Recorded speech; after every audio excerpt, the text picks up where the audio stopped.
Hi friends, అందరికీ నమస్తే. నేను మీ అభిరామయ్య. వెల్కమ్ టు మన ఆంధ్ర. అయితే మన ఆంధ్రప్రదేశ్లో ఎక్కువగా ఐస్ క్రీమ్స్ని ఎక్కడి నుంచి ఎక్కువగా తయారు చేసి ఎక్స్పోర్ట్ చేసే ప్రాంతాలు కొన్ని ఉన్నాయి. ఏంటంటే విజయవాడ, విశాఖపట్నం, గుంటూరు ఇవన్నీ కామన్గా ఉండేవే.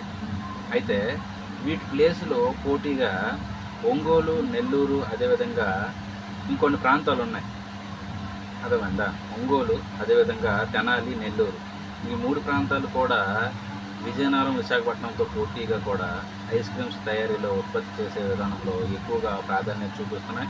అదేవిధంగా మన ఆంధ్రప్రదేశ్ రాష్ట్రంలో ఎక్కువగా ఐస్ క్రీమ్స్ ప్రొడ్యూస్ చేసే ప్రాంతాలు తెనాలి, ఒంగోలు, అదేవిధంగా ఇలాంటి ప్రాంతాలన్నీ కూడా ఎగువ రాష్ట్రాలకి కూడా పంపించే మంచి ఒక బిజినెస్ హబ్గా ఉన్నాయి.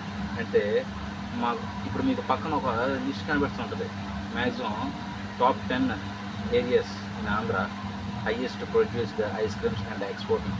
అంటే మన ఆంధ్రాలో అత్యధికంగా ఎక్కువగా ఐస్ క్రీమ్ తయారు చేసి ఎక్స్పోర్ట్ చేసే ప్రాంతాల్లో ఈ 10 నెంబర్ 1 టాప్ 10 అనమాట. అయితే మీకు తెలిసిన ఇన్ఫర్మేషన్ మీ కింద కామెంట్ చేయండి, మీ ఒపీనియన్ కూడా కామెంట్ చేయండి, పర్వాలేదు. వీలైనంత వరకు మన షార్ట్స్ని ఫాలో కండి, లైక్ చేయండి. మీకు నచ్చితే వీలైనంత వరకు మీకు తెలిసిన వాళ్ళకి షేర్ చేసి సబ్స్క్రైబ్ చేయండి. Thank you for watching.